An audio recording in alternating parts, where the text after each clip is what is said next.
First off, I wanted to show you this little thing I made, and you can get this on my website for free and just download it or just print it from the site. And you can print it in a much larger format than this. I just printed it smaller and then put it onto some old trading cards. But it's a little quick guide. I'll set it like that. It's a little quick guide.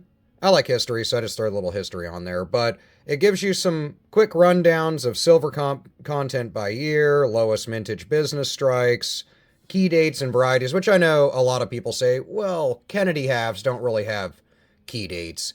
There are a few that are lower mintage and stuff like that, so I threw those on there.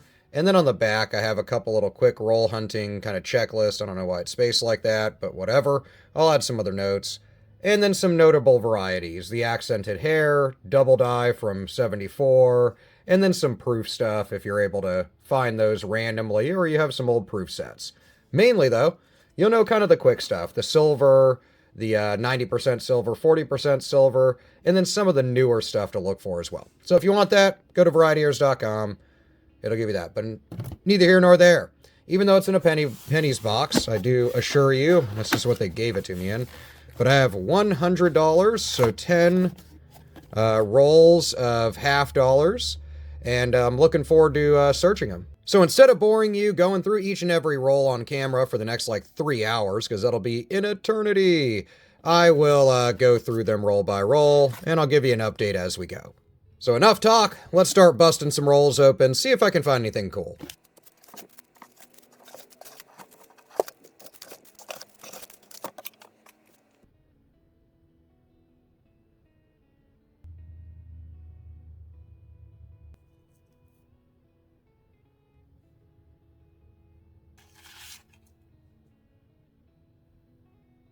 Alright folks, so we're at the halfway point, and I wanted to show you some quick finds. So, not the greatest condition, but I need one. Well, I have one, but this one's a bit better. A really nice condition, 1998D Kennedy half. Good strong strike, there is some damage to the rim and stuff like that. This is going to be post-mint damage. It's hard to see in the camera, but overall, it is actually just better condition than the one I have. So I'm going to get in a little 2x2 flip. This coin here, I just wanted to show you because you'll come across these pretty commonly. These are worn down rim where you won't see the reeded edge on them. And at first you might go, wow, that's a 1974. It's old. It should have a reeded edge, but it doesn't. Now this is one of the most common things to wear down on Kennedy halves is the edge. They were used, and I think still are used pretty steadily, in slot machines and a few other vending type machines across the US. And that's a big factor in it. Also, back in the day, of course, they were used a little more prevalently than now. And they just get worn down. I mean, if you keep one of these in your pocket, in less than a year, you'll lose a bunch of the edge, I assure you. So I just wanted to show that so you're not jumping for joy and wasting your money sending it in for authentication or something. It's just wear. Now, these two bad boys are both 1974 Ds. They're not anything to call home about as far as condition, but at the end of the video, I'm going to take a little bit closer look under my loupe, and we can take a look and see if these are double dyes in the slightest bit, since those are known on 1974 Ds. But I'm going to set them aside for now. Immediate next roll, roll number 6. I didn't find much else, but I did find a 40% silver 1965, so I will take it. That puts us up in profit so far, since unlike a bunch of boxes of halves that I've done over the years, I always get shined on a couple of them, and they'll have 19 instead of 20 halves in the rolls, and then I'll come out losing money. But hey, I'll take a 1965, 40% half all day long. Let's get rolling through the next ones.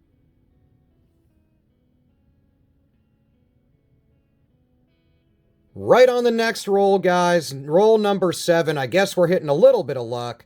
At first, I wanted to show this one, but the other one is what I'm really talking about. I saw this mark right beside the 9. I was like, holy moly, there might be kind of a die clash or some sort of mint error going on here. But upon further inspection, I can just tell it is post-mint damage, a kind of bubbly gouge going on that's not any error. So I just want to point that out so you're not confused by that. But the real find here, rest of the roll was not so hot, but another 1965 silver coin. So it's going to meet up with our other guy here, which is awesome. It puts us up a bit on, well, I guess I kind of even out on the gas to drive to the bank and pick up the box, but still, so far, good finds in this Kennedy half search. Let's keep rolling.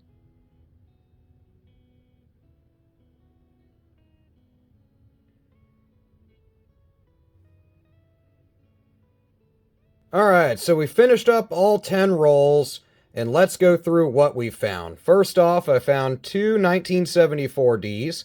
I like to look at these a little more closer after coin roll hunts for Kennedy halves, because there's a known double die obverse. Now, I did look at these closer through my loop, and unfortunately, no signs of a DDO. But it is something to keep an eye out for, so keep an eye out for those. Now, we did find awesome 40% silver. 1965 halves. I love them. I'll keep them all day. Silver like this, I can sell through groups, but I like to hold on to them and throw them into my collection. So I have quite a few 40% and 90% silver halves, but I'm not going to complain at all. You can let me know what you think about these finds. And then this little guy right here is nothing special, other than it's a 1977, which is, my father was the class of 77. So, unless they're going in my collection, I like to give them to him. There's always those funky little collectibles I think all of us hold on to. Let me know what yours is in the comments, and let me know if you like to search Kennedy halves, if you like these finds and what you're coming across lately in your coin and banknote and collectible searches. I'll see you in the comments, and I'll see you in the next video. See you later, guys. Have an awesome day.